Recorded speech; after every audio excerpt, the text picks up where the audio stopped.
Hi, welcome to the Reds We See, where we talk about our favorite soccer team, Toronto FC. I'm Dan, and next to me in this direction is Somewhere. Corey. It's Corey. Hey. So we played in the Cathedral of Not Soccer in New York City on the weekend. The ugliest pitch in it's got to be the Northern Hemisphere. I tell you, if there's any team in the MLS who complains once, even a little bit, about relocation unless the owners buy a new stadium, it has to be NYCFC, or don't even. Well, the thing is, when they came into the league, the rule was you had to have a Soccer specific. yeah, and here we are. I don't know how many years. Are they year 5 now? Year 6? It's been a And bit. we're still in the shittiest pitch layout. It's crappy for fans. I've attended a match there. It's Oh, it's not great viewing. no, It sucks to watch on TV. it's terrible, those views. I can't imagine what it feels like to play on. Where the grass meets the baseball grass, and I don't The know. sod they put down, that's got to be fun, It's not like the ownership doesn't have a lot of money. right? Is it not New York Yankees and New Manchester City owns them? So there's So, there's money there. I know it's like, New York City and they're having a hard time, but you know what? They shouldn't have even let them in with that crap. I still, uh, it's almost as bad as throwing the North American football line gridiron lines on a pitch and watching a match. oh yeah, for sure. Oh, Good luck. thought Get those the days were over. Anyway, they pulled a 1-1 tie. A Yes. gaff or a bad bounce, or depending if you're for or against, that bounce that smacked Bono in the face and then didn't recover it, which the speed that was coming in, I don't think I'd be recovering it anytime soon. And he kept playing. No, seeing stars. I'd still be in the hospital. Like, talk about unlucky. And there's a lot of haters out there, but I blame that one completely on the pitch, the way that bounced. Yeah, it's definitely not your usual, right? Like it's supposed to be a multi-purpose now, I guess, but yeah, you can say that the way the ball comes off the pitch, it's not like at BMO Field, it's not like down in Orlando. It's unique on its own for sure. Yeah. And so yeah, it surprised them. I mean, you can say both ways. He's a professional. He's got to be ready for something like that. But at the same time, I mean, you're playing on a baseball diamond. How many line drives have you seen go off a shortstop, right? They all have weird bounces there. No, exactly. Exactly. But he ended up making a nice save later on in the game. Yeah, Uh, you know, totally redeemed himself. Redeemed himself quite well, as doesn't surprise me. Are you ready to pull the plug on him?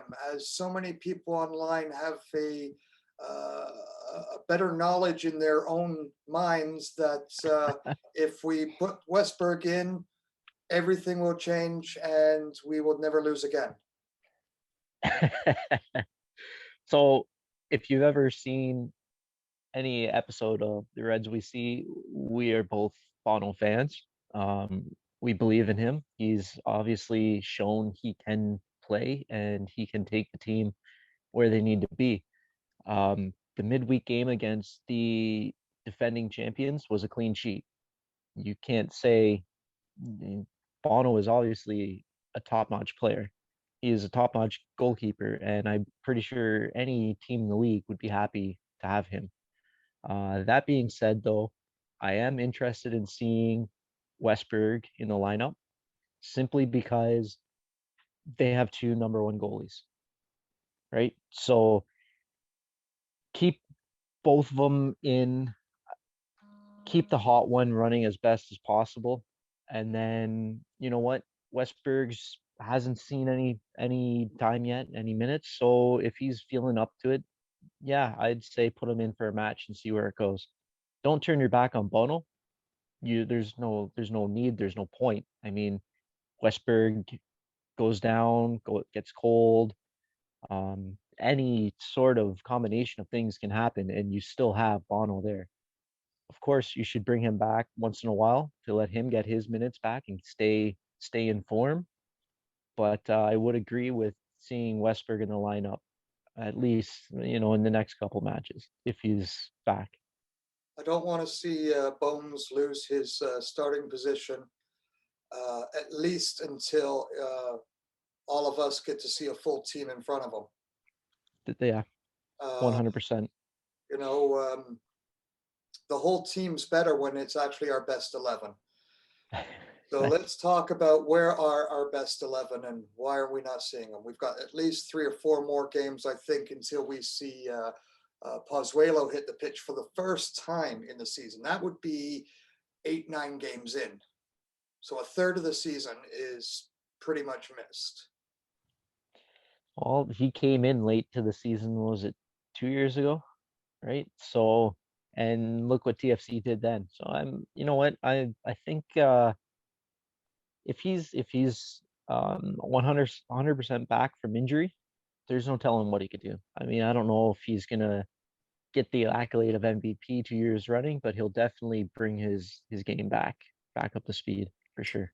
I'm looking forward to it, that's for sure. And Jonathan Osorio returning to the pitch would be a nice thing to see as well. Not sure where we are with his injury updates or anything like that. I guess next match we'll find out. We have a week break here. We're in back on Saturday again.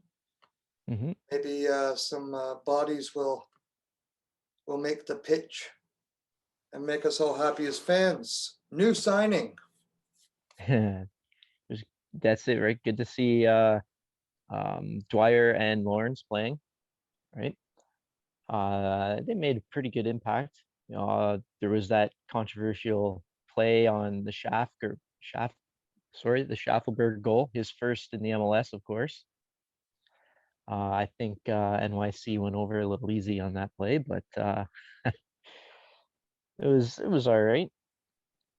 And then what do we got on Saturday? We got Orlando, right? So is this an away home game or an away game? I'm not even sure. So if it is a home game, I hope they don't let fans in. Then you're really shooting yourself in the foot for who's going to show up. Orlando fans get a extra home game this season if that's the case. Right? So that's going to be interesting for sure. Does TFC get the Orlando change room and Orlando has to go into the visitors room? Is that how it happens? That's a good question, actually. I'm going to Right? have to find that one out. Hey, it's happened in other leagues when they were doing the bubble. The home team got the host change room no matter what. So all in all, not a bad 2 games. No, it was pretty good. It's good to see them come away with 4 of 6 points. And if you look at the standings, it's anyone's. I mean, I know it's early in the season, but I mean everything's so tight. I think 1st to 7th is 1 game. If TFC beat New York on the weekend, they would have been tied in points, and if New York City had a 1, they would have been first to the East. It's crazy. So it's everybody's off to a similar start, I guess you could say. So do you think we're going to be lucky enough to get them home this season? Hopefully, worst case scenario by the playoffs. But I don't know. We're going back into lockdown till what, beginning of June, and then beyond that, still up in the air. Well, they don't even have to have fans in the stadium to come home. No, They it's a just need matter the of border to be open. yeah, and I mean they're all vaccinated, so I mean that's hard to say. It's hard to say. So on that thought, watching some of the other matches over the last week and the stadiums being allowed fans, which is great for the other teams to be able to slowly, well, some of them slowly, and Atlanta fully open. Um, so here's my question: why are the players and the training staff and the coaches still wearing masks when everybody behind them isn't at a stadium? And then if I get subbed on, I take my mask off and then just run with the others. I'm sorry, it's just one of those weird things like, oh, I just got off, I better put my mask on. You're sitting with your teammate who you just had dinner with the night before, Yeah, and your coach who trains with you, all with no masks because you're training. It just makes no sense. Even if it is for appearances, then they think we're dumb. I don't know. I don't know what to say about that one. That's for sure. All right, But so go ahead. you know, so Atlanta with what 40,000 plus fans. Yeah. I mean, what do you think that would be like as a Canadian team who hasn't played relatively in front of fans in over a year? As in, Toronto may have home games in last year was Connecticut and this year Orlando, and they never had any real amount of fan base at their games. And then the games that they played away, there's been people there, but not so much. What do you think that would do to the atmosphere for a team that hasn't played in front of a full house in almost or in over a year? Oh, that's just another thing that the three Canadian teams have to deal with. As more and more of the American teams open up their stadiums to fans, is you're not just have a home away from home, but you never have that home field advantage, other than this is where we're playing this year. You Pretty know, much. as soon as you go somewhere else, and the more people that are allowed in the stands, the more advantageous it is for the opposing teams. And then when those teams come to play them in Orlando, it's a little benefit that they don't have the 12th man, because home advantage in soccer is huge.